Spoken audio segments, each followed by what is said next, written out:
ಹೆಚ್ಚುತ್ತಿರುವ ಮೊಬೈಲ್ ಬಳಕೆಯಿಂದ ಮಕ್ಕಳ ಮೇಲೆ ಬೀರುವ ಅಡ್ಡ ಪರಿಣಾಮಗಳನ್ನು ತಡೆಗಟ್ಟುವ ಉದ್ದೇಶದಿಂದ 16 ವರ್ಷದೊಳಗಿನ ಮಕ್ಕಳಿಗೆ ಸಾಮಾಜಿಕ ಜಾಲತಾಣದ ಬಳಕೆಯನ್ನು ನಿಷೇಧಿಸಲಾಗುವುದು. ಮನೆಗಳಲ್ಲಿ, ಶಾಲೆಗಳಲ್ಲಿ ಎಲ್ಲ ನಾವು ಅದಕ್ಕೆ ಫಾರ್ಮುಲೇಟ್ ಮಾಡ್ತೀವಿ ಪ್ರೋಗ್ರಾಮ್ನ. ಆ ಪ್ರೋಗ್ರಾಮ್ ಆದಮೇಲೆ ನಿಮ್ಗೆ ಹೇಳ್ತೀವಿ. During the recent budget presentation, Chief Minister Siddaramaiah proposed a ban on social media for school children under 16 years of age. Government aims to protect school children from online scrolling, sleep disruption and addiction.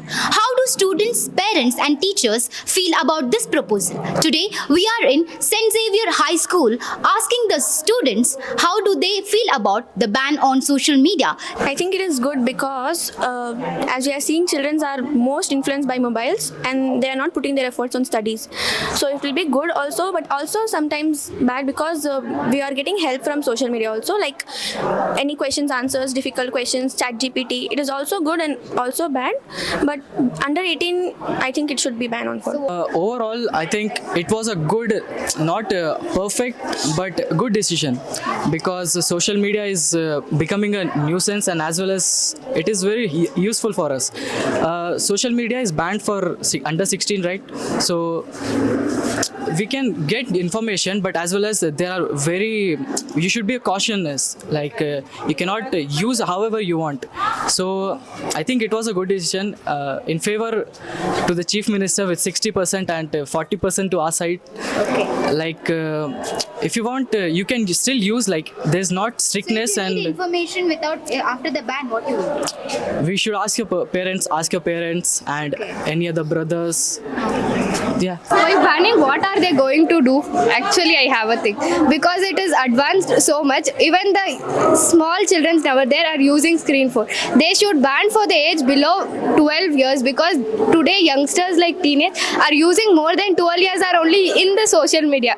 Not 16-year girls or the 16 years who are here. All are focused on their careers, goals. Okay, what if they get addicted to mobile? That is the main thing that they have taken. No, majority of the young 12, 16 years, all these girls and boys are focusing on their career. Because of some, not everything should be banned. Government ಯಾವ ಥರ rules ತಗೊಳುತ್ತೆ ಅಂತಂದರೆ, so ಈ ಕಡೆ ಆಟಕ್ಕೂ ಉಂಟು ಲೆಕ್ಕಕ್ಕೂ ಉಂಟು, ಆ ಥರ ತಗೊಳ್ತಾರೆ. ಗೌರ್ಮೆಂಟೇ ಲಾಂಚ್ ಮಾಡಿದ್ದು ಸ್ಮಾರ್ಟ್ಲೆಸ್ ಬುಕ್ಲೆಸ್ ಸ್ಟಡೀಸ್ ಅಂತ. ಬುಕ್ಲೆಸ್ ಸ್ಟಡೀಸ್ ಅಂದೇನು, ವಿತೌಟ್ ಬುಕ್ಕು ಓದೋದನ್ನು. ಇವಾಗಿರೋ ಪ್ಲಾಟ್ಫಾರ್ಮ್ ಪ್ರಕಾರ ನೋಡಬೇಕು ಅಂತಂದರೆ ಮಕ್ಕಳಿಗೆಲ್ಲ ಇವಾಗ ಟೀಚರ್ಸ್ ಯಾರು ಅವ್ರು ಇಂಡಿವಿಜುವಲ್ ಆಗಿ ಹೋಗ್ಬಿಟ್ಟು ಮನೆಗೆ ತಗೊಳಪ್ಪ ಪೇಪರ್ ಓದು, ಇದನ್ನೇ ಎಕ್ಸಾಮ್ ಬರೋದಂತ ಕೊಡಲ್ಲ. ವಾಟ್ಸಪ್ ಮೂಲಕ ಕಳಿಸ್ತಾರೆ, ವಾಟ್ಸಪ್ ಮೂಲಕ ಲಿಂಕ್ ಕಳಿಸ್ತಾರೆ, ಅದನ್ನು ನೋಡಿ ಕಲಿತಾರೆ. ಆಮೇಲೆ ಸ್ವಲ್ಪ ಇವಾಗ for example Kannada medium students ಇದ್ದವರು ಇಂಗ್ಲೀಷ್ ಮೀಡಿಯಮಲ್ಲಿ ಕಲಿಯೋಕ್ಕಾಗಲ್ಲ. ಸೊ ಅವಾಗ ಏನು ಮಾಡ್ತಾರೆ ಅಂತಂದರೆ ಕನ್ನಡ ಮೀಡಿಯಮ್ ಯಾವುದಾದ್ರೂ ಯೂಟ್ಯೂಬ್ ಲಿಂಕ್ಸ್ಗಳ್ನೋ ಎಲ್ಲ ಟೀಚರ್ಸ್ ಕಡೆಯಿಂದ ತಗೊಂಡು ಅದನ್ನು ನೋಡಿ ಅಭ್ಯಾಸ ಮಾಡ್ಕೊಳ್ಳೋರು ಇರ್ತಾರೆ. ಆಮೇಲೆ ಎಲ್ಲ ಸಬ್ಜೆಕ್ಟನ್ನು ಕ್ಲಿಯರ್ ಆಗಿ ತಿಳ್ಕೊಂಡು ಕಲಿಯೋವಂಥ ಒಂದು ಎಬಿಲಿಟಿ ಎಲ್ಲ ಸ್ಟೂಡೆಂಟ್ಸಲ್ಲೂ ಇರಲ್ಲ. ಸೊ ಎಲ್ಲ ಮೇಜರ್ ಲರ್ನಿಂಗ್ ಕೆಪಾಸಿಟಿ ಇರೋದೇ ಸೋಷಿಯಲ್ ಮೀಡಿಯಾಯಿಂದ. ಫಸ್ಟು ಹಳೆ ಜನರೇಷನ್ ಇತ್ತು, ಅವ್ರಿಗೇನು ವಿದ್ಯೆ ಇರಲಿಲ್ಲ, ಆಪ್ಷನ್ಸ್ ಇರಲಿಲ್ಲ, ಕಲಿತಿದ್ರು. ಇವಾಗಿರೋ generation easy method of learning. ಒಟ್ಟು ಅವ್ರಿಗೆ ಅರ್ಥ ಆಗಬೇಕು, ನೀನು ಕಲಿತೀಯೋ ಬಿಡ್ತೀಯೋ, ಒಟ್ಟು ಅವ್ರಿಗೆ ಅರ್ಥ ಆಗಬೇಕು. ಸೊ ಇವಾಗ ಲೈಕ್ ಯೂಟ್ಯೂಬ್ ನೋಡೋದ್ರಿಂದ ಇಲ್ಲ ಬೇರೆ ಆನ್ಲೈನಲ್ಲಿ ಯಾವ್ದಾದ್ರು ವೆಬ್ಸೈಟಿಗೆ ವಿಸಿಟ್ ಮಾಡಿ ಅಲ್ಲಿಂದ ಒಂದು ಅಲ್ಲಿಂದ ಒಂದು ವೆಬ್ಸೈಟ್ನ ಕ್ರಿಯೇಟ್ ಅಲ್ಲಿ ವಿಸಿಟ್ ಮಾಡಿ ಅಲ್ಲಿಂದ ಕಲಿಯುವಂಥ ಒಂದು ಇದನ್ನು ತೊಗೊಳ್ತಾರೆ, ಲೈಕ್ ಇನಿಷಿಯೇಟಿವ್ ತೊಗೊಳ್ತಾರೆ. ಆಮೇಲೆ ಡಿಸ್ಅಡ್ವಾಂಟೇಜ್ ಅಂತ ಬಂದಾಗ, ಸೊ ರಾತ್ರೆಲ್ಲ ಮೊಬೈಲ್ ನೋಡೋದು ದಟ್ಸ್ ರಾಂಗು. ಅಂದರೆ ಅದರಲ್ಲಿ ಏನು ನೋಡ್ತಾರೆ ಅದು ಮೇನು. ಸೋಷಿಯಲ್ ಮೀಡಿಯಾ ಬ್ಯಾನ್ ಮಾಡಬೇಡಿ, ಆದರೆ ಲಿಮಿಟಾಗಿ. ಇವಾಗ 16 ವರ್ಷದ ಕೆಳಗಡೆ ಇರೋರಿಗೆ ಸೋಷಿಯಲ್ ಮೀಡಿಯಾ ಬ್ಯಾನ್ ಕಂಪ್ಲೀಟಾಗಿ ಮಾಡಬೇಡಿ ಅಂತ ಅಲ್ಲ.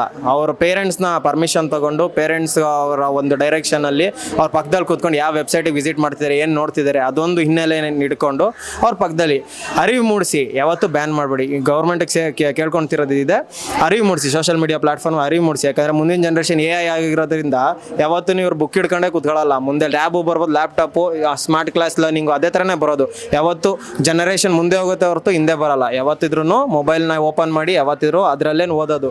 ಸೊ ಬ್ಯಾನ್ ಮಾಡಬೇಡಿ, ಆದರೆ ಪ್ರಾಪರ್ ಗೈಡೆನ್ಸ್ ಕೊಡಿ. ಇಲ್ಲಾಂದರೆ 16 ವರ್ಷದ ಬಿಲೋ ಇರೋರ್ಗೆ ಏನಾದರೂ ಲೈಕ್ ವೆಬ್ಸೈಟಿಗೆ ಇದು ಹೋಗ್ತಿದ್ದಾರೆ ಅಂದರೆ ಅಲ್ಲಿಂದ ಬ್ಲಾಕ್ ಮಾಡಿ. ಇವಾಗ ಅಲ್ಲಿ ಕ್ವಶನ್ ಎಲ್ಲ ಏನೋ ಅನ್ವಾಂಟೆಡ್ ಇದಕ್ಕೆ ಹೋದರೆ ಕೇಳುತ್ತೆ ಆರ್ ಯು ಬಿಲೋ 18 ಅಂತ ಕೇಳಿಸುತ್ತೆ. ಅವಾಗ ಎಸ್ ಆರ್ ನೋ ಆ ಥರದ ಒಂದು ವೆಬ್ಸೈಟಲ್ಲಿ ಕೇಳಿ ಬಿಲೋ 18 ಇದೆಯಾ, ಅದನ್ನು ಕ್ಲಿಕ್ ಮಾಡಿದಾಗ ಆಟೋಮೆಟಿಕ್ ಆ ವೆಬ್ಸೈಟ್ ಓಪನ್ ಆಗಬಾರ್ದು. ಆ ಥರ ಒಂದು. ಸೊ ಅಬೌವ್ 16 ಇರ್ತೀವಿ, ಎಜುಕೇಷನ್ ರಿಲೇಟೆಡ್ ಇರುವಂಥ ಒಂದು ಯಾವುದೇ ವೆಬ್ಸೈಟ್ ಆಗಲಿ ವಿಸಿಟ್ ಮಾಡೋದ್ರಲ್ಲಿ ತಪ್ಪಿಲ್ಲ. ಸೊ ಗೌರ್ಮೆಂಟಿಗೆ ಕೇಳ್ಕೊತಿರೋದಿಷ್ಟೇ, ಬ್ಯಾನ್ ಮಾಡಬೇಡಿ ಕಂಪ್ಲೀಟಾಗಿ. ಗೈಡೆನ್ಸ್ ಪ್ರಾಪರ್ ಹೇಗೆ ತಗೋಬೇಕು ಅನ್ನೋದನ್ನು ಕಲಿತು ಲೈಕ್ ಮಕ್ಕಳಿಗೆ ಒಂದು ಇನ್ಸ್ಪಿರೇಷನ್ ಆಗಿದ್ದು ಒಳ್ಳೆ ಡಿಸಿಷನ್ ತಗೊಳ್ಳಿ ಅಂತ ನಮ್ದು.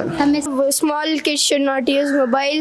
Second, only we should use for our main things, and for normal things we should not use. Only for studies we should use, and we should not be seeing mobiles, and we should not play games and all, Free Fire, PUBG and all time. While some students say it's a good move, while others say a good guidance and digital awareness would be a good solution than a complete ban.